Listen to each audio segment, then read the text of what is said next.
Welcome back to Active Ingredients, the leadership series for people who build, scale, and shape the future of life sciences. I'm your host, Tom Dove, founder and CEO of Fraser Dove International, the life science talent consultancy.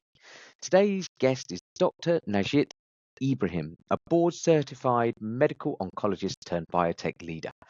From the ward to the boardroom, Nageatte's journey spans hands-on patient care, oncology trials at Merck, leadership as the CMO at Innovent, and founder of Nouvel.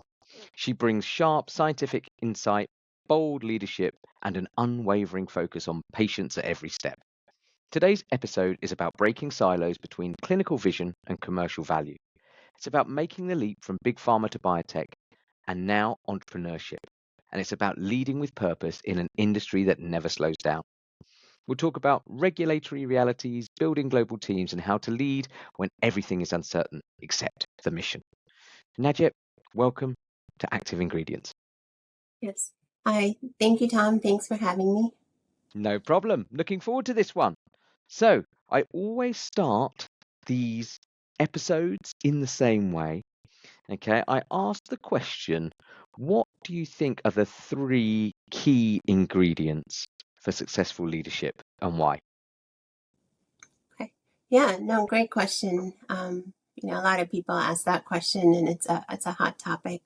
And I think for me, the most important ones are one, people, taking care of the people, right? As a leader, you're entrusted with, the careers and the futures, of others, right? So that's something to make sure to take seriously.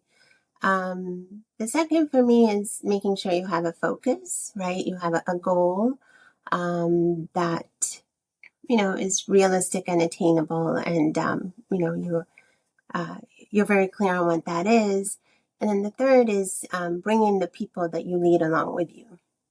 I think that's the secret. A lot of leaders can leave those that they leave behind, right? And just get very tunnel vision into what perhaps they may want, or very focused on what an organization may want, but leaving those that you're leading behind. So make sure to bring everybody along with you on that journey is what really I think distinguishes great leaders from more average leaders, I should say.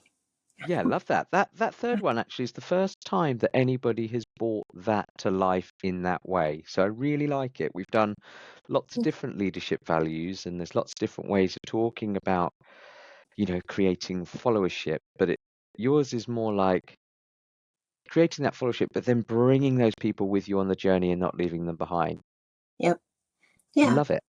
Yeah. Because I think for me, the other important part of being a leader is growing the next generation of leadership, right? And so you have to do that by being a good model, right? And so I guess you can also reword number 3 as a more inclusive leader, and that tends to be my style. I like to make sure my teams are well informed, right? We're focused on the mission, which was number 2, right? We have a goal or mission, whatever it may be, or project. And we're all aligned behind that, right? So otherwise, I think it can get really messy.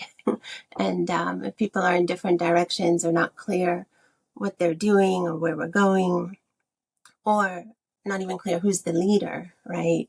Then it can cause chaos.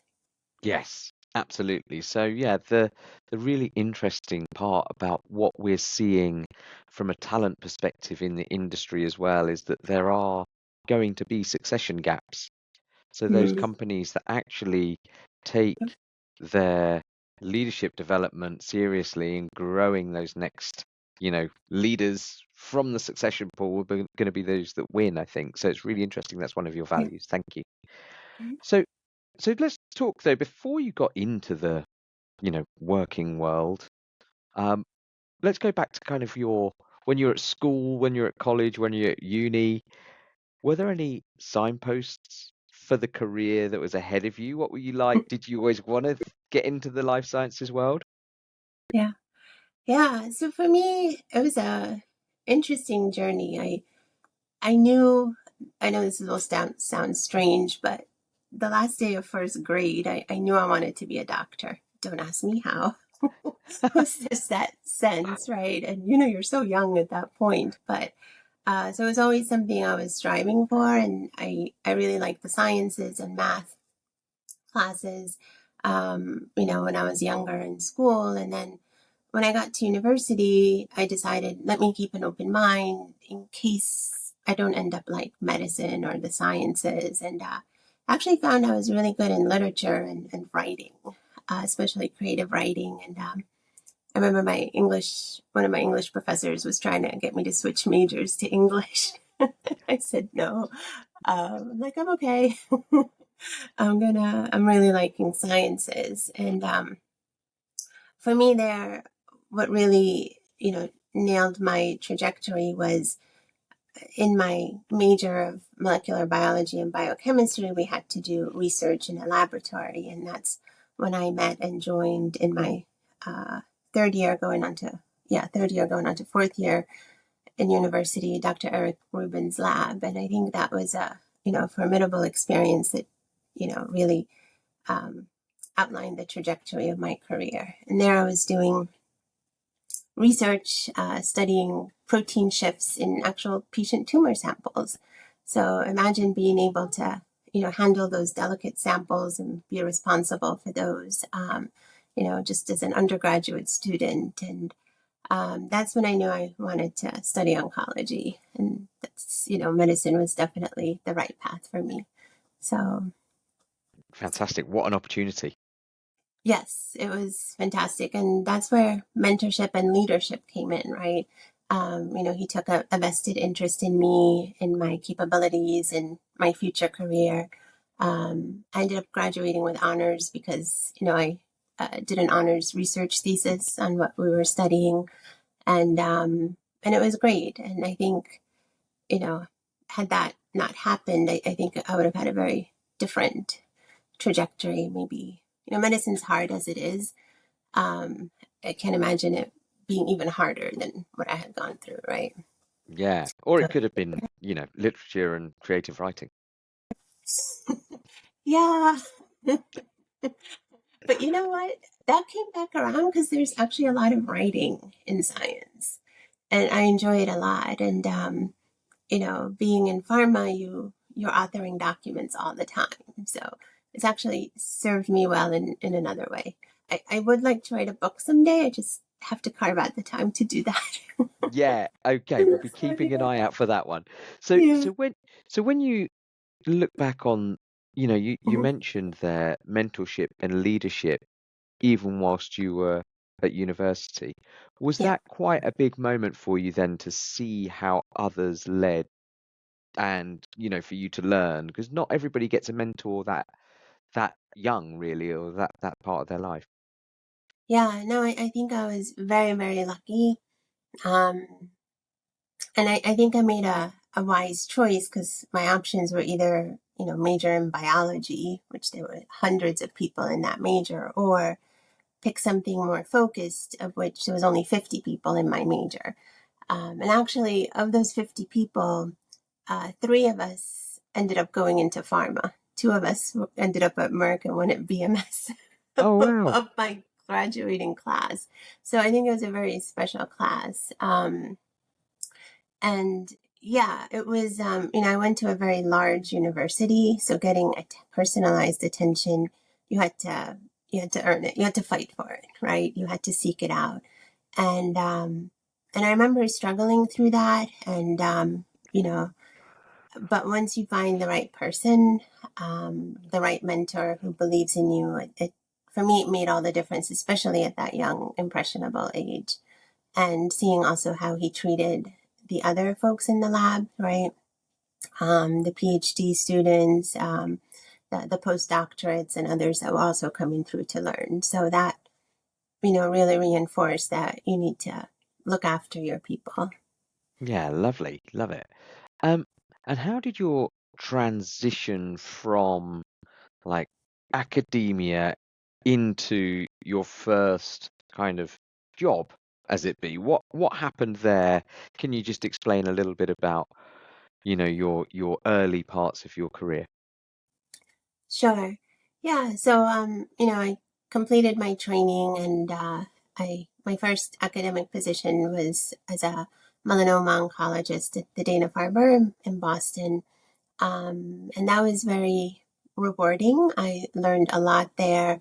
I had the opportunity to specialize in melanoma. Um, so what happened at the time was had what I had felt hit a ceiling in terms of um, gaining further knowledge and expanding my skills and repertoire, because I was on a clinical track, and at the time there wasn't really much ability to move into more research, right, or to have enough time to do research. So also at the time, I was very active as a clinical investigator, putting patients on studies, because that was the most um, interesting time, I think, in oncology. That's when PD-1s, PD-L1s, BRAF, and MEK inhibitors were all just coming to the clinic. And, my job to help save a patient's life was to get them on a study, to get access to those life-saving medicines. And at the same time, I, had good relationships with those that were physicians on the pharma side, because, they would help monitor the study and answer questions from investigators. And I saw that they really enjoyed what they were doing. And one of my colleagues, actually, Peter Kang, who we were in university together, was at Merck doing the research. And so I said, "Oh, that's a good sign. He's there. He's doing great." And so then I decided, let me look into a role in pharma. I did approach Merck at first. The other thing is, my mentor had ended up at Merck as well from university. So I felt like It was the universe destined. was pointing me in a direction. Um, and so I started looking for roles to go into pharma. And at the time, there weren't any available positions at Merck. So I, kept looking, and ended up joining a great team at GSK working on dabrafenib and trametinib, which in hindsight, even though I was there for a short time, I learned so much, and it was great for, being the first time in pharma. And then after that, I was pulled over to Merck to work on Keytruda and the melanoma team. So, yeah. Um, yeah, and that's, the other thing that I give people advice about mentorship and leadership. You always, in your life, you can't plan everything. At least I never believe I could. You have to leave room for the unexpected, which sometimes can turn out to surprise you in great ways. Yeah, love it. So we definitely will talk a little bit more about mentorship in a while, but obviously you had some years in clinical leadership, right? Before you got into the corporate world. So should we have a little talk about that? Explore, how you made that step, because some people find it quite challenging. So to actually really embed yourself in that corporate world Mm-hmm. must have taken a big shift. Could we talk a little bit more Yeah. about that? Yeah. So I also remember early in my training years, a colleague had told me, if you don't feel nervous about a new opportunity, then you're not really taking on something that's an upward growth for you. And I always hung on to that still to this day. When I'm looking to do new things, like assessing my physiologic response, does it make me nervous? Am I going to feel challenged? Um, I did, my homework, right? But at the end of the day, really the transition from from academics to pharma, it is a big change. And I, I don't think you can understand it unless you're in it, right? I think you can talk to people, get as much information as you can, but, I've hired a lot of people from academics, right? Coming in, and it's always a bit of an adjustment. And most people, if they're guided appropriately and taught the ropes, they end up loving it, and they stay. Um, I've had very little to no people in my teams at least go back into academics, or some people try to, keep a balance with both. But really, I think it's for those that want to, you want to try something new, you want to focus on getting the new medicines to patients in a different way, right? And impacting more on a larger global scale, compared to, the day-to-day in the clinic, right? Everything is important. It's just kind of where you want to hone in on. And I think also pharma teaches you a lot about doing clinical research, right? So I felt that my time in pharma had given me, had leaped me light years ahead of where had I stayed in pharma, right? To gain that knowledge would have taken a very long time. And, I would have needed a lot of mentorship, right? People from all over putting in to fill all those knowledge, all the different functions that lead to successful drug development. So, so for me, I was very fortunate. I'm very grateful for my experiences, and I have, no regrets that I went into pharma when I did. No regrets, but definitely some nervousness. When you were moving into that, what Yes. helped you develop the confidence, I suppose, when you were leading in that environment? How did you actually work on yourself to get yourself ready? Well, for me, this line of work, what really motivates me it's all about the patients. So I lean into that, right? And yeah, you'll have moments like, oh, I have no idea what this is, or you're sitting in a meeting and it's full of acronyms and you're too embarrassed to raise your hand and ask, what are you saying? Yeah. But there can be a lot of that depending on the company. But I think the most important part for me was asking questions. I wasn't, um, going to be too shy or too embarrassed to ask questions, especially in the beginning.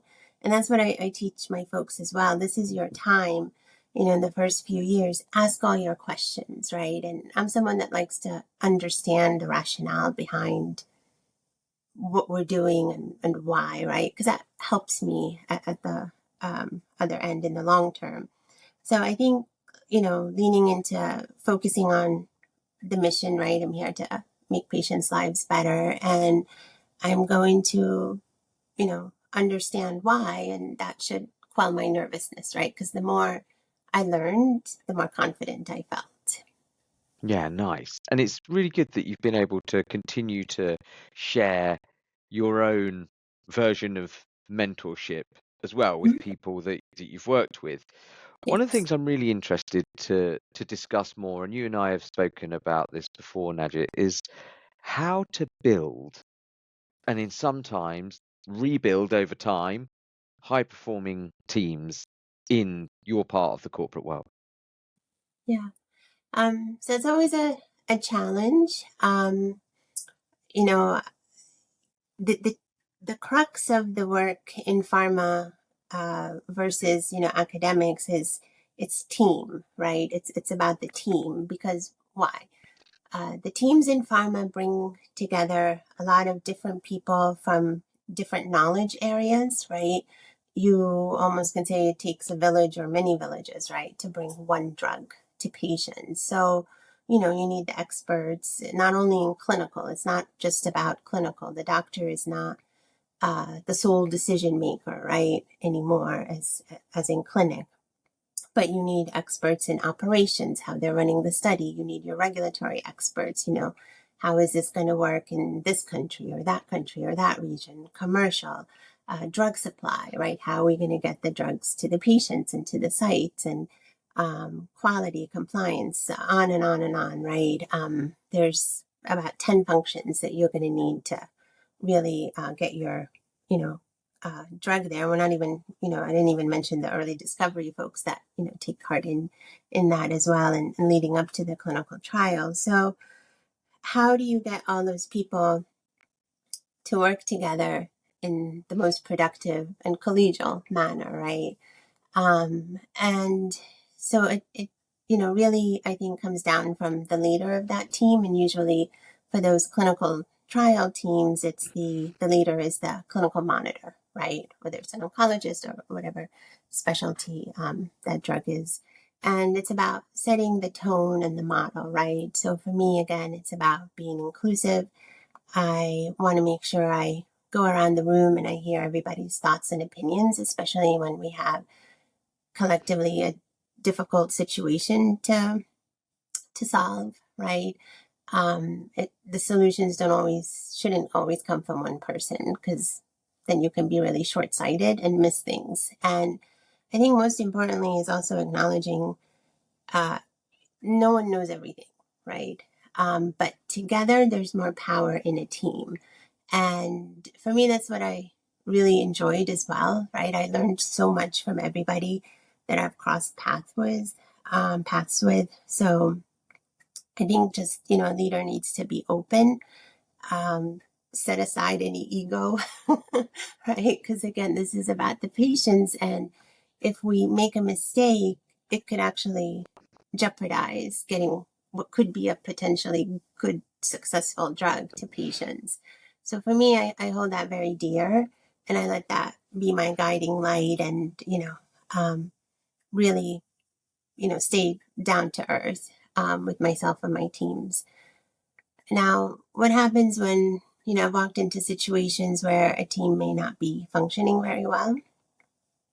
So what I usually do is I take the time to talk to everybody on the team, do a little bit of background and due diligence on the team, and see where the trouble spots may be, right? And sometimes you have to make tough decisions, like switching people off of a team, right? Because sometimes, or switching people coming in for different roles, because sometimes people may be at a ceiling or may not have been mentored, right? Or sometimes it's getting people support to be able to help them to do the job that's needed to be done, and maybe at a higher level.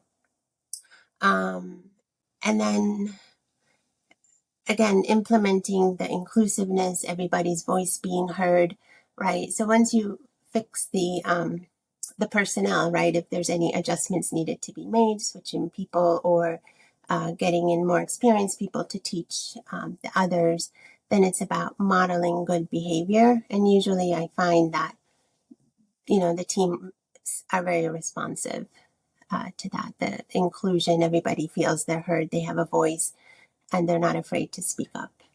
Nice. So once you're doing your due diligence and you're looking at whether you kind of support, coach, or maybe change the role of somebody, how do you assess that with them? Do you get into like deep dialogue with them? Give us a bit of an overview. Well, usually that comes out through talking to their managers as well as colleagues. So, and what I look for is not the one-offs when I'm talking to people, but more of consistent, right? Where from all the people I've talked to, okay, it seems to be there's consistently an issue in this area, right? Or this function is not as attentive as it needs to be, right? Or sometimes it's, well, we don't know what we're doing. There's lack of knowing who's leading the team, right? There may have been a leader there before that wasn't as attentive to everybody. So everybody was kind of doing their own thing. And sometimes it's just a matter of bringing that cohesiveness to the team. But, I look for patterns, right? And also I do my own assessment, whether I'm looking, at the project or the data, and just seeing where gaps may be or what's not being done. And then going back to those owners of that work and figuring out, well, what's the problem here? What do you think is the problem? How can I help? Right? Yeah, Always perfect. asking, what can I do to help? Right? Yeah, it seems like a really supportive and almost kind of servant leadership style where you're trying Mhm. to really understand everybody's point of view in the team, and then you can make much better decisions on their future. Exactly. Yes, and that is my leadership style from a lot of Yeah. the testing I've done, I guess, and courses. So Yeah, yeah, nice. it's no So, surprise, I think, and then people who know me. Yeah. would you say that you're different to some of the other leaders that you've seen as you talked about those other villages and the functions? Would you say that your leadership style is different to somebody in a different part of the business in a totally different unit? Um, well, I mean, not everybody has the same leadership style, right? And I mean, I think there are still leaders that I look up to and try to learn from as well, right? And incorporate to add to my leadership skills or replace something, that, hey, look, this might work better. Let me try it, right? So I think also being open to doing things a different way is sometimes can be the hardest thing for a leader to do, right? Because what's in the back of the mind there is like, oh my God, I'm going to change something. What if it doesn't work, or what if they think I don't know what I'm doing, right? Because I made a change. Again, that's the ego talking, right? And some of it is self-doubt and lack of confidence. And again, putting that aside and trying something different or being open with your team and saying, hey, why don't we try this and see what happens, right? And I think people appreciate when someone is, transparent and genuine. I think, at least in my experience, that takes you a much farther way along. So, I mean, leadership and people come in all different, styles, right? Am I different? I don't know. I think, at least for me, maybe a little more uncommon to find a servant leadership style. Um, I don't know why that may be, or if certain fields, kind of promote a bit more not that style. I don't know. I haven't delved too much into depth on that, but there are other servant leaders out there as well. And Oh, I that, think, yeah, for a successful organization, I don't think it's a good idea to have one type of leadership style, right? Because every style has its, strengths and potential weaknesses, right? Or yeah, areas of potential improvement. So I think you need a mix and a balance that works.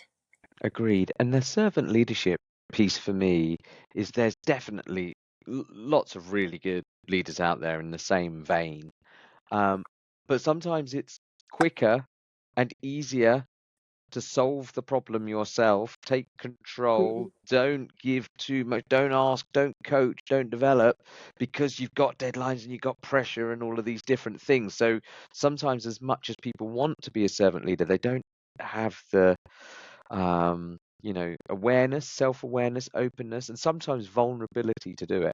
I Mm. think that you need to also kind of have a little bit of that as part of your leadership style.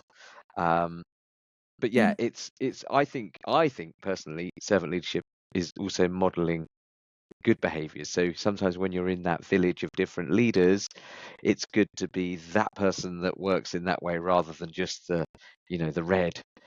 If you're looking at Yes. red, green, yellow, Yep. blue people, it's like red results, focus, all of that kind of stuff. So it's quite Hmm. nice to have a different style in that room. Yeah. Yeah. And, I don't, just to point out that sometimes, and no matter, what I'm doing, sometimes there is a time when you have to make a decision and move quickly because there is no time, or there's some pressure coming that, it's just, this has to get done, or it's a decision coming from up above in the organization. You know what I mean? That you just kind of just focus into acting and just kind of get all the team, all right, let's go. We need to do this. We'll understand later why, right? So that, happens rarely, but, so again, it's also being a little adaptable, right? Um, and I think if, again, it's more about the people feeling respected and included, right? Um, they will follow, they will go along, right? Because they trust you, right? And they know that you are not going to do something not in their best interest, even if you're not able to have that time with them, right? That it will come later on the back end. Yeah. And so I try to do the debrief later at the back end. And once the dust settles, like, okay, how do you, what are your reactions? Let's digest these together kind of thing. Okay. But it can happen. Yeah. So just, being flexible and adaptable. Yes, love it. And what about when things maybe aren't all going swimmingly? And Mhm. sometimes there are those moments of honesty, of fear, of, I don't know, a bit of outwardly showing vulnerability. You and I have spoken about this before. Do you want to bring to life maybe the moment that vulnerability taught you quite a lot about your own leadership and about your own self, I suppose? Mhm. Mhm. Um, okay, you have to cut this out. Which Yeah, that's example did okay. I give you? Uh, I don't no, that's remember. fine. That's fine. So we were speaking about, and I didn't mention it just on this, but Mhm. it was around crying on the way to promotion. Oh my God. If you wanted to bring this to life, Um, I don't know. Um, or how can leaders hold space for others to show emotion without mm. losing kind of respect or pace of the business? So I think the most important thing, and what I do with my teams and people I'm leading, is I create a safe space. So I think once that happens, and that's going to happen over time, right? And sometimes it may take years to develop that and have the trust. And what's going to get people there is also you having and showing consistent behavior, right? Or that consistent good behavior. It can't be, just 1 week out of the whole year, right? And you're trying to create a safe space. It's not going to work that way. Um, and for me, leaders that have made me feel safe and share more vulnerable moments have created that space for me. And also with consistent behaviors, and they've also opened up themselves as well and shared some of their vulnerable moments. So I do that as well with my teams and my mentees.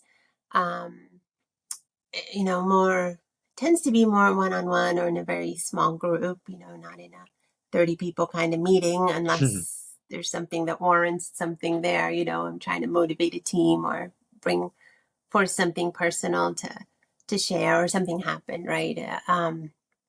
So that's been my experience, and for me, it's worked very well. I've had people open up um, and share and see what is going on, what are barriers keeping them from advancing, or insecurities that they're trying to deal with as their role may be changing, or they're want to be promoted, right? What do we need to do to get you there, or anything else going on? I think as I said, the first ingredient for me was about people. And I think sometimes we forget that people are actually people, and things happen to people in life, or things happen to um, people's families, in life, right? So I think you have to keep that in mind and not take all of someone's behavior at face value, right? So just, again, creating that safe space, people feel they can come to you and share, look, I'm having a rough time with such and such, and I need some, personal space. I need to work remotely for a couple of months to deal with this. I need time off, whatever it may be. Yeah, somebody spoke to Yeah. me the other day about it being the bowl of influence.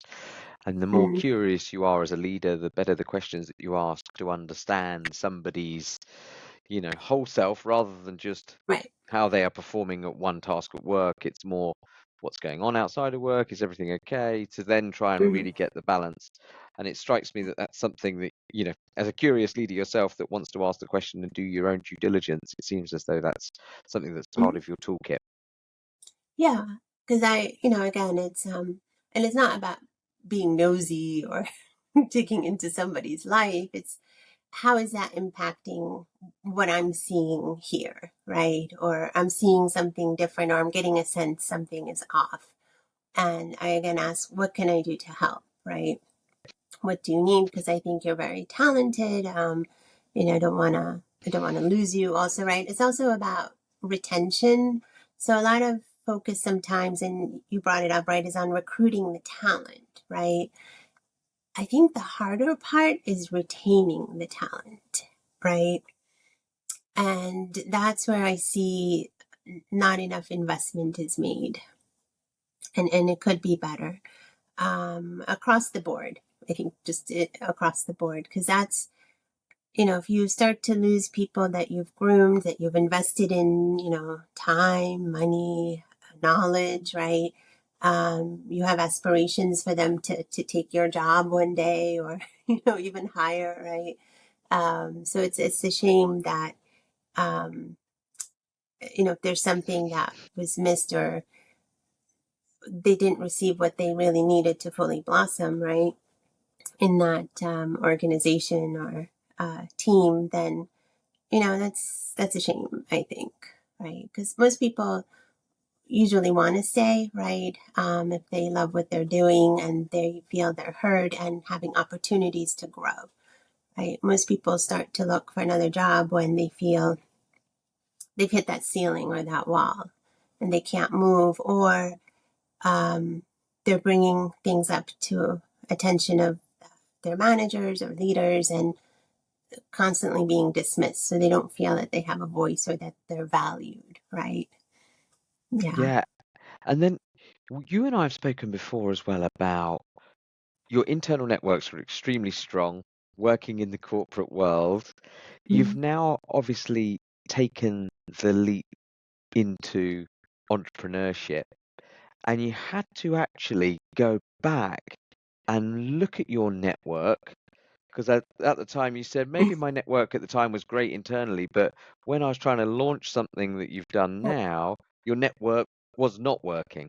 So can we talk a little bit more about that and how you think people should still continue to network even when they're in the corporate world?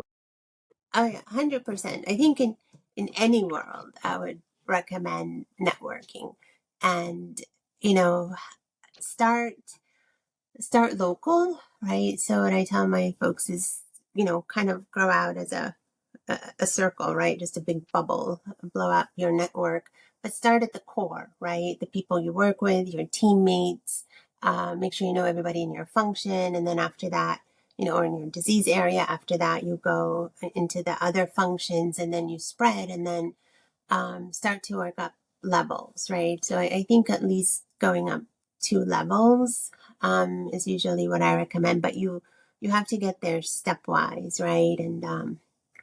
And sometimes those people you network with may naturally introduce you to the next level up, right?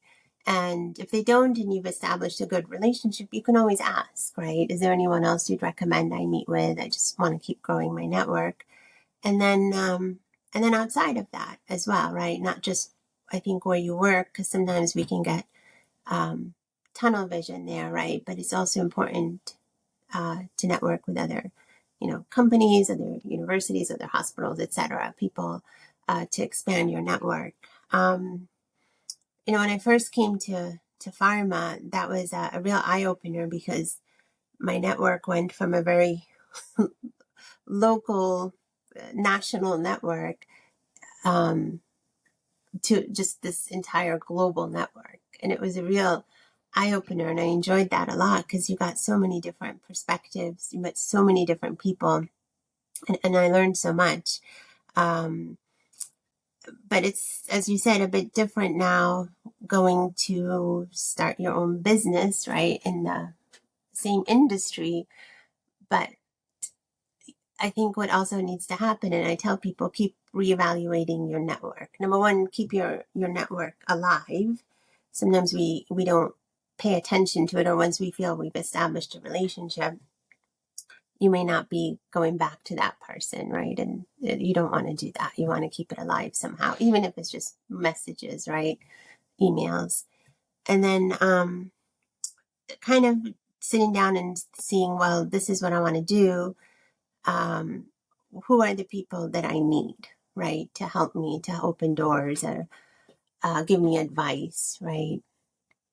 And yeah, so I think at this point my network is quite diverse and has expanded, and I've leaned a lot actually on LinkedIn to do a lot of that, and doing some self introductions as well as posting, and then some people coming to me and being expanded from both directions. So it's not unidirectional. So it happened a little naturally and organically as I started to put the business together and put it out there. But I have to say, it still began with people in my network who helped me branch out, right, into another branch of a tree, if you want to say, right? If the trunk is my core network, I kind of sprouted some new branches and new leaves off of them. So that helped a lot. Yeah. So definitely the advice that you'd be giving someone whose network's gone a bit quiet is relight up that first common network that you've got and then start to look at it as though it's branching out into new areas. Yes. Yeah. And the other thing I learned is, that trunk, don't make it so large, right? Yeah. That core network, because that's going to be, like I was saying earlier, hard to maintain those relationships over time. And I think when you're starting out, meeting a lot of different people is fine. You'll start to filter out organically over time, right? Who are those people that are going to show up for you consistently, right? Versus people that, okay, I got to know them. I may reach out to them later if I need something, but, we may not be, or they may be too busy, right, to maintain consistent, right, follow up. So I'd have a core group of folks that are reliable and, supportive, right? And then as long as they have good networks, which they should hopefully, right? Can help you branch off, right? It doesn't mean you shouldn't have a large network. You should, but I think who's really going to help you is going to end up being a select few people, more than, less than what you may think. Yeah, love that. Great Yeah. advice. Thank you. So Mm-hmm. I always like to ask the questions as we kind of wrap up around what gets you excited about the future of life sciences in particular. Yeah. I mean, I love medicine and research because it's always changing and there's a lot of new technologies coming out, right? Um, I think right now there's still a lot of activity around ADCs, right? The targeted chemo, and looking at different tumor types, different targets, trying it in novel ways, and seeing if we can maybe one day replace standard chemotherapy to a more focused regimen. I think we will get there. I think it's going to take some time to figure that out and really, develop the correct studies to do that. I'm also excited still about immunotherapy. Now there's a lot of work being done in cell therapies and CAR Ts, and the CAR Ts have been very successful in hematologic malignancies. So now, moving that into solid tumors excites me a lot.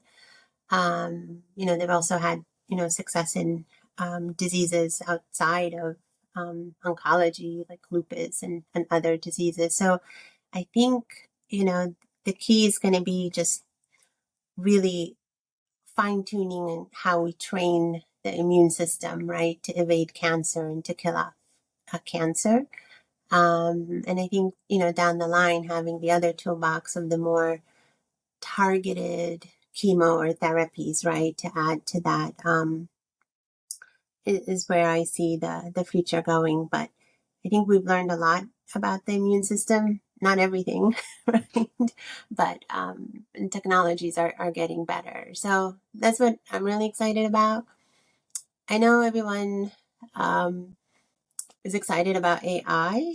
I'm really curious to see how that is going to take its place in, I think, all our life aspects at this point.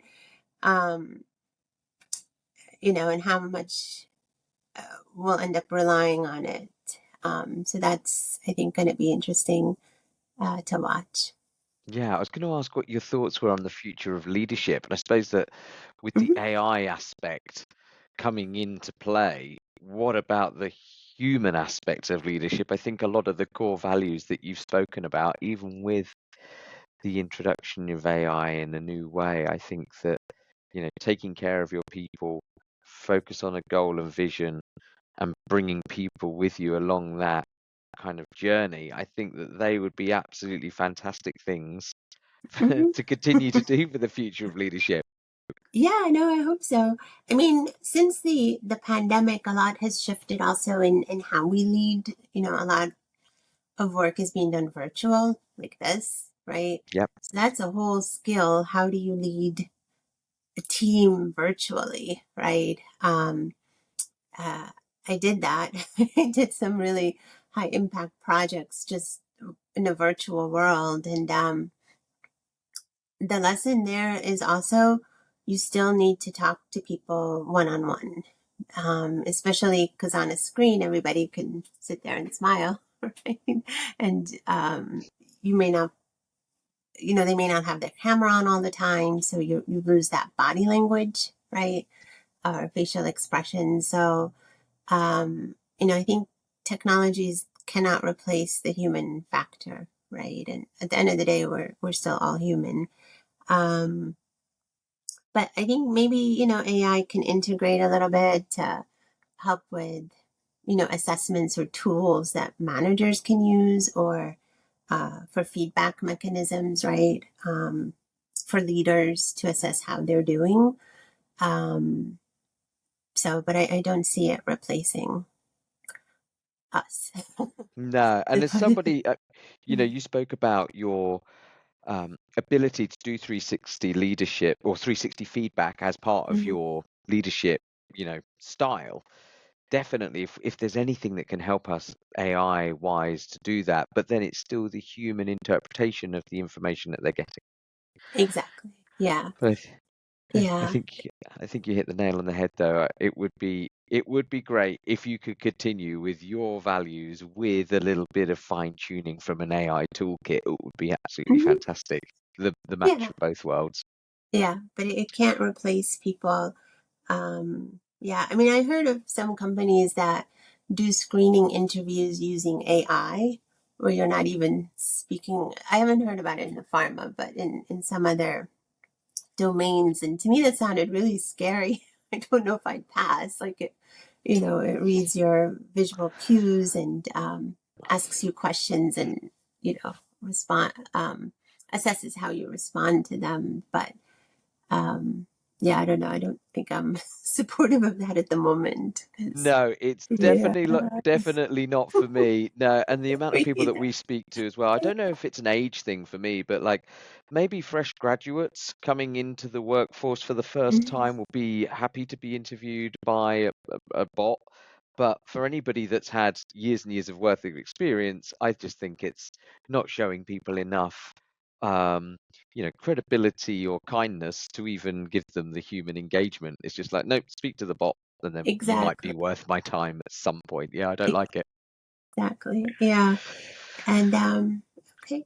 And yeah, so I was just, if you don't mind, I mentioned that I am, as part of my business, also offering coaching and team mentorship or leadership, and coming in and assessing a team or trying to, maximize the performance of a team. So, because it's something dear to me and that I like to do. So it is something that is part of our services in addition to just general clinical development for the early and mid-sized biotechs. Yeah, I think this has been an absolute masterclass, Nageatte, in showing people how you can do that. So I would definitely promote you as part of this. Thank you. So thank you so much for your time today. I've really enjoyed the discussion. I thought there was so much of you in it, in all of the Yeah. discussions that we've had. I think there's real consistency in how you've spoken about your vision for leadership and I'm just really happy that we got the chance to record today's episode. Yes, thank you so much. And I've enjoyed our conversations as well. And thank you for having me. Cheers. Thank you.